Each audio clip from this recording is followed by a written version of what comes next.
Welcome to State of the Game with Drynitz. For this episode, I have two guests. I have both Adroxis and I have Bigcheese256. We'll be discussing mod usage in World of Tanks. Alright, Adroxis, what type of mods do you think should be allowed in World of Tanks? Honestly, the only mod that I don't think is completely game breaking is probably XVM because yeah, you can see people's stats, but it doesn't really change the way you play right off the bat. For some people it does, but when I used to use it, I didn't really affect my play just based on how other players' stats were. I still played my same game. I think the mods that shouldn't be allowed are like hit markers, but to a greater degree, things like that were used to be in the war packs. For example, reload timers over tanks after they shoot. That just seems really overpowered when you get into a brawl and you know exactly down to the hundredth of a second when a tank is gonna reload. That's just way too broken in a pub match or in competitive play for that matter. Also, probably mods like show which tanks are looking which way on the minimap. That also seems quite strong. I don't think it should be allowed.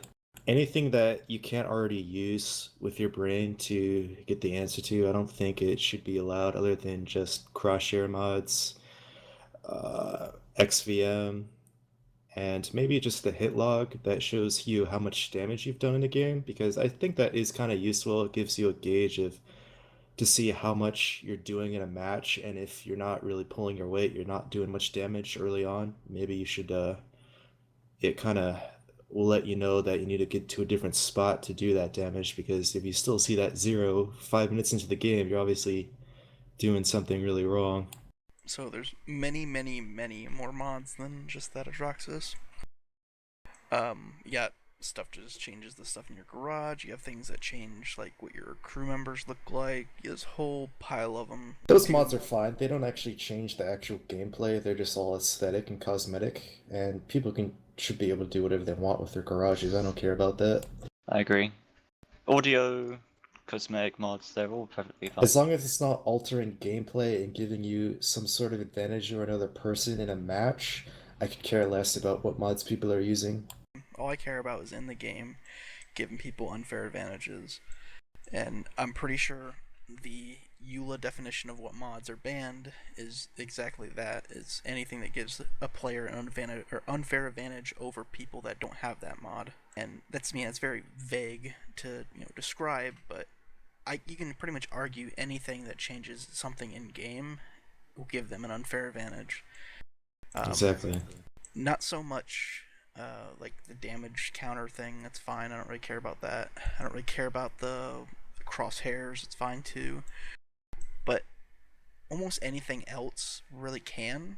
Like XVM can. It could change the way you play. Say you're an Arctic, you focus out a purple player rather than somebody else. If you have a choice of between who to shoot, it changes the way you play. One of the biggest culprits that I don't think we brought to the table yet was the zoom in, zoom out mod. That thing is just blatantly overpowered. Like, if you can zoom out so many more times to see the entire map all from a glance, it gives you such power to be able to know where you need to go right away. Like, even if you're like brawling on a corridor and you just zoom so far out that you can see which tanks are looking which way, it gives such a distinct advantage. And that mod's still probably allowed in the game, and I honestly don't know why, because it seems like such a huge advantage for people who don't have it. I agree, and yeah, that mod is still allowed. So Cheese, why don't you go over some of the stuff that you use, and me and Draxus will discuss if we think it's unfair or not. The mod pack that I use is Aslane's mod pack. Usually I just go through there, I take the mods I do want, or not the mods I don't want. But the main thing in that mod is XVM, and Aslane has his own XVM config, which I use. While we're on the topic of XVM, though, I'd like to say that the XVM stat display, as innocent as it appears, does actually very much affect how I play pub games, and a lot of other players that use it too, in that it allows you to separate red players on the enemy team and purple players on the enemy team, so you know who to focus first and you know who isn't much of a threat. That information isn't available to players that don't have XVM, and I feel that gives an unfair advantage. The most notable culprit of this is artillery players that have XVM. a lot of the time they'll hold their shot for the purple players and wait for them to poke out. And if they can kill that purple player, and they only know they're purple because of XVM, if they can kill them, their chance of winning goes way higher. What are some of the mods in the mod pack? I know you said XVM, but there's other ones on top of it, right? Loads of things. XVM is the main one, and you can decide your own XVM config for that mod pack. And there's lots of mod packs. Basically, these mod packs, the mod pack creators go around and they find every mod that is up to date to the current patch version of water tanks, and that includes everything. That includes mods that are banned, mods that aren't banned, cosmetic mods, advantage mods, crosshairs, zoom out. Like for example, I think there's 20 different options for zoom out mods for zoom out options.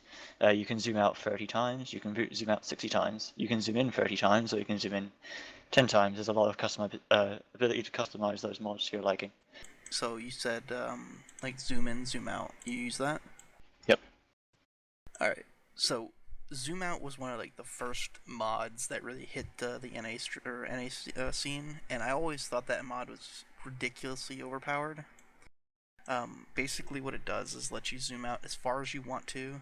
I believe it might be a limit, but you can pretty much get like way up above the fight and see pretty much the entire field of battle. I've always had a problem, like in maps like Ensk, say, you can see how many tanks are breaking on the wall on the north side. You can see like what areas they're going to. I think there's a war pack that pretty much did the same thing and pinged your map anytime something broke. But you can basically do the same thing with that mod if you just do it yourself. The zoom out mod allows you to see over the building rather than around it, so I think that it does give you a serious advantage over those that don't have it. It's also a popular thing to use in tournaments that say if you're running a scout tank, like for example T1 Cunningham sat in a bush on Ensk is a good example. They'll zoom out fully and they'll overwatch the match and they'll let the team know where stuff is falling, where trees are falling, where walls are breaking.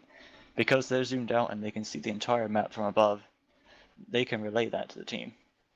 Oh, that's basically what I'm saying. In pub matches, if you're playing like a TD or something, you're sitting in the back, you can go and look out at the beginning and see, where everybody's moving to, or at least get a general idea of where tanks are moving before anything's lit, which seems quite unfair to me. And then you get the other side of the spectrum, the zoom in thing, which basically changes your sniper mode from 8 times zoom, which I believe is the max of the base game.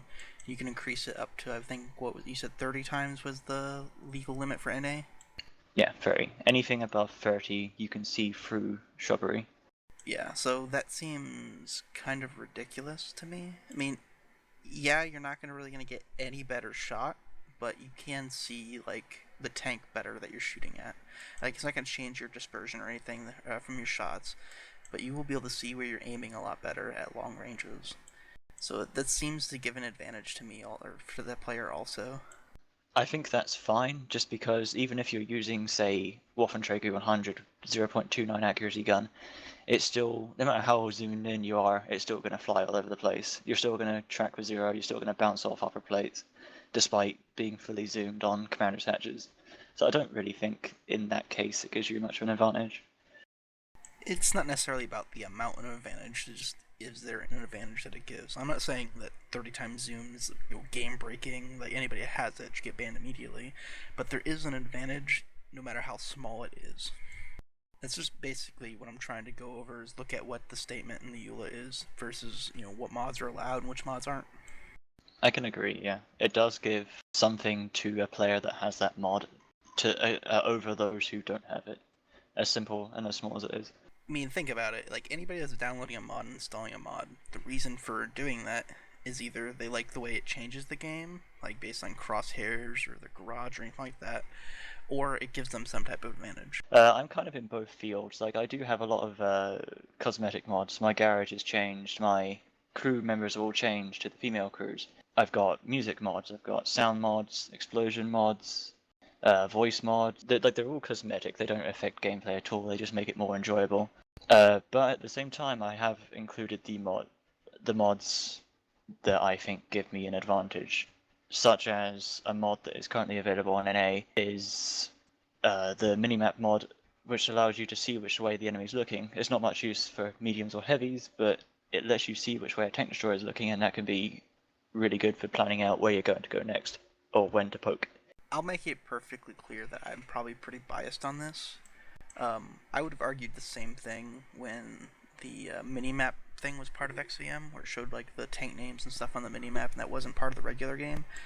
I would have argued that that was an unfair advantage, and then Wargaming incorporated it in the game, probably because they thought it was, but they also probably thought it was a good idea.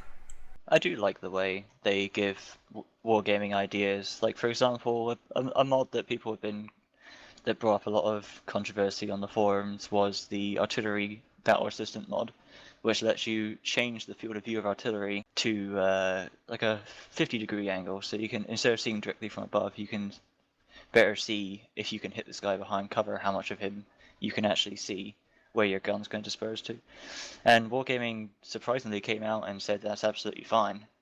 Now the dispersion, of course, the artillery isn't changed. Adroxis, do you think mods are ruining the game? Are they good for the game, or are they bad for the game? I don't think they're good. I think, like I said earlier, they give people unfair advantages. Also, they make people play differently, and anything that makes people play differently is not going to necessarily make them a better player, because when you're influencing your choices just based on what you see, that's a mod is giving you information from it's taken away from your ability to think for yourself, plan ahead, be creative with your positioning, all those little nuances that really make you the kind of great tank player there is, compared to just a good tank player that per se might be getting carried by mods to an extent and wouldn't be as good if they weren't using sim mods. I don't think they're ruining it. I think mods need to be policed better, definitely. I actually agree with Big Cheese in this thing. I think there's some good things that came from mod use, from mod developers. The first one that came into the game was the reload timer. I don't know why the game ever launched without a reload timer. That was just silly. After that, you had the minimap features that were added in. I mean, some of these things I think are really good for the game, but then there's also things that are really bad from mods. So I would say policing them needs to be better. Maybe going through a system where before a mod can launch for the game, they have to check it with Wargaming first. Like, Wargaming bans all mods until that happens. Maybe that's a better way to go about it, rather than just letting mod developers run rampant. I think if they wanted to do that, they've missed their opportunity. There's so many mods right now that Wargaming would really have to commit to testing each one. I mean, they can skip a lot of them. Like, if they know what they are. I mean, a lot of the mods I probably already looked at in the current pool of mods for ones that they were considering banning already. So, I mean, they can skip a lot of them that they already know are probably fine. Most of the mods that give an unfair advantage are pretty obvious. It's not hard to find which ones they are and which ones aren't. The last topic I really want to talk about is why mods are banned in the highest level tournaments, but are allowed in the game, like the normal pub matches. Big Cheese, can you give your opinion on that? I think it's kind of an admission from Wargaming that certain mods can give an advantage, and it really is kind of beyond their control over that. And it could also be influence, I think, from ESL. They won't allow mods. I don't think there's any games in esports that allow mods because any mod or can give an advantage. And in other games, let's say Counter Strike, it's very easy to throw in a cheat alongside that mod and go undetected. It's a way of leveling the field. It makes sure everyone is playing at the exact same level. No advantages, no extra information. I think that's part of the reason, but I also kind of feel like it's a double standard, because if you're gonna ban it in competitive play, which makes sense because people are actually competing for real life money, but people are still getting that advantage in pubs. I think they should equalize it across the board. I know that would be probably much harder to do, but it just seems kind of sketchy. Thinking it's kind of an admission that they can't police it properly.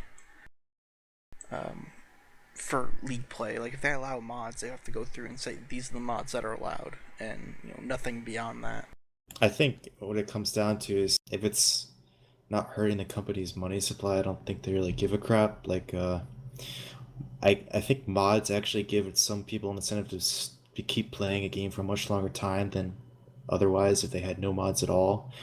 Like, take Skyrim for example. That game's been modded for how long now? Like 4 or 5 years, and it's still quite popular along a certain niche community because of all the mods that are certainly coming out. If mods were just not allowed at all, it would probably have died out a lot quicker. So like I think mods are a way to keep the game population at a high level, I guess you could say.